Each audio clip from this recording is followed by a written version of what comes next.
There's so much to do in Plymouth. Have you ever counted? Author Stephen Sayers has, as we learned when he visited our studios to talk about his book, 100 Things to Do in Plymouth, Massachusetts, Before You Die.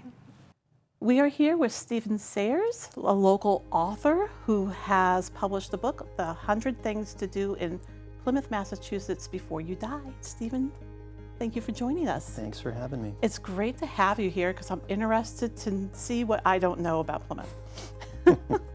So let's start with a little bit about who you are and your background and how did you get to Plymouth? Yeah, so right now I'm a 21-year seasonal resident of Plymouth, and I grew up, spent my summers on Cape Cod, and every twice, 2-3 times a summer, my parents would load up the car and come to Plymouth. And it was so exciting because we'd do all these exciting things. We'd have the seafood, and we'd go to the Rock, which again used to be an event. It seemed so much bigger back then, but we all know it's a little underwhelming. But yeah, so that was the joy of the summer. And you know, I'd go back to the Cape and I'd be like, oh, it's so boring here. And I knew someday that I would end up in Plymouth. So that's how I kind of came to Plymouth. I had the opportunity to write this book. A publisher was looking, publisher who, Reedy Press, that does these 100 Things book. They have a whole national best-selling series of these, 100 Things New York City, 100 Things San Francisco. They wanted a Plymouth book. And so I jumped at the opportunity and it was, you know, had a great time doing it. And it was a great reminder of all the things that I hadn't been doing. So it was an adventure. So was it a part of rediscovering what Plymouth is and having to relearn Plymouth as a base, as a town, and what it offers? Yeah, you know, the longer you live somewhere, the less you do. And I was definitely in that rut. I mean, I probably moved here because of the beaches. That's what I wanted to be close to. And spent my time in those areas and had kids, and we went to the same restaurants and we went to the same places. And this was definitely a rediscovery, and it's something that I needed and something I really wanted to do, to really find out more about the place that I'd lived for so long. So how did you go about writing the book? Did you have a process to do it? Yeah, so of course coming up with a list of 100 is the job, and I thought, oh, how am I going to get to 100? But it was more like, how do I get back to 100 after I had accumulated a lot of information? So I started talking with friends, and we'd get together and talk about places that we liked. What do you like to? Where do you like to eat? What do you like to do at night? Where do you like to go? Those kind of things. And started building that list. And I even reached out to some Facebook groups and all things Plymouth. And when you accumulate all the information you're getting, there's a lot of things that stand out. And I was like, I better try that because there's a lot of people talking about it. And these were things I wasn't aware of. So in a way, it was a kind of a community effort, which I really enjoyed. And even used some citizens' quotes in the book, which I thought was kind of fun. Oh, that's great. So the town really is a part. Yeah, I think so, yeah. In fact, I was at Plymouth Center for the Arts for First Fridays, and this woman came up to me and she says, I'm Susan and I'm in your book. And so it was great to meet her finally, like officially face to face. So. Oh, that's fantastic. Yeah. Was there anything that surprised you? Because you curate the list based on activities and things like food, history, outdoors, shopping.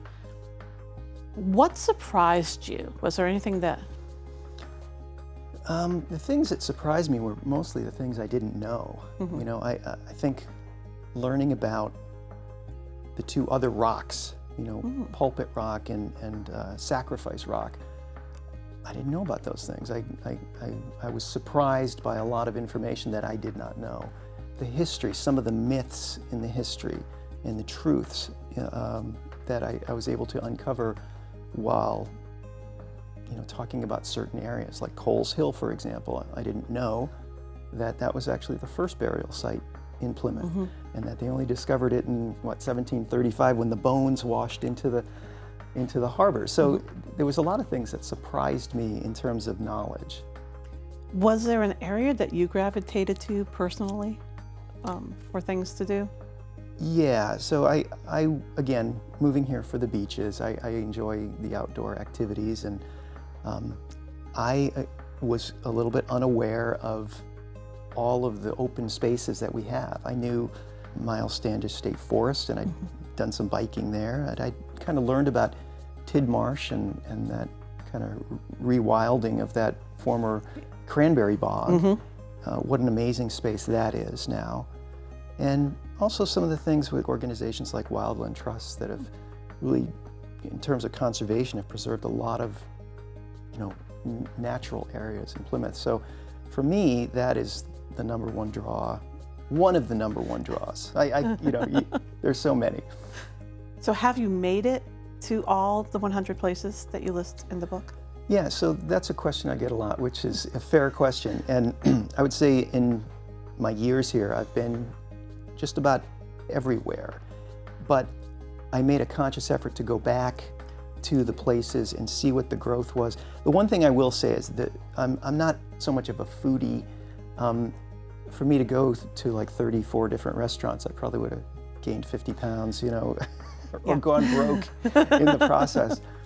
But I really did a lot of research on the restaurants and talked to a lot of people about the specialties and talked to some of the owners of the restaurants and really learned a lot without eating at all the restaurants. But all the other things I went to and did. Plymouth is really known for its history also, and you touched a little bit on it. Do you think it's something that's a little bit underappreciated, that we stop at a certain time period and don't see what else?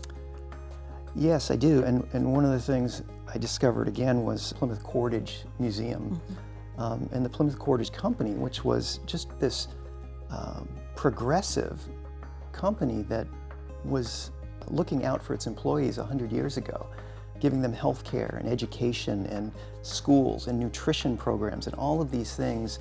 I don't think Plymouth knows enough about that the Bourne Spooner, who I guess started the company, understood that a happy worker is a productive worker. You give them housing, you give them a good quality of life, and they're going to do a great job. And that was the #1 rope and twine company for 100 years. And we stop at the 1600s, and we don't know that about Plymouth, but that's a real driving force in Plymouth and was for a century.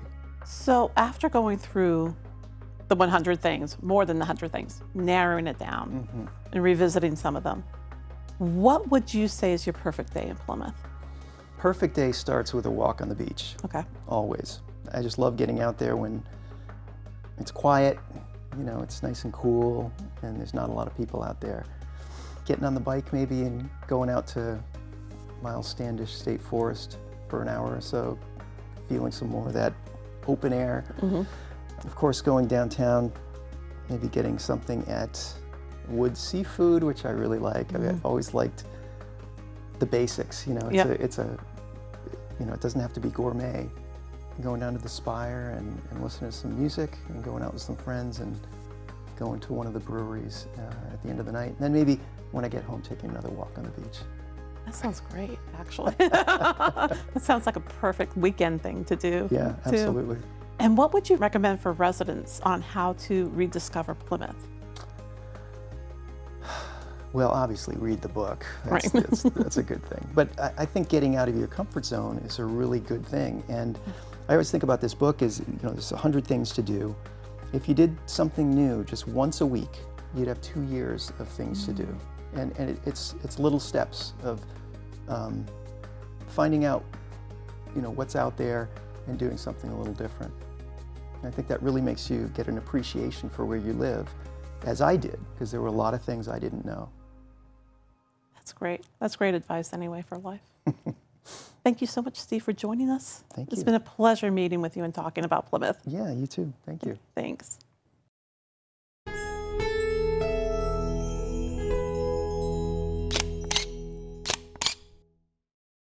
Thank you for watching. If you enjoyed this video, please hit the like and subscribe button before you go. We'll see you next time.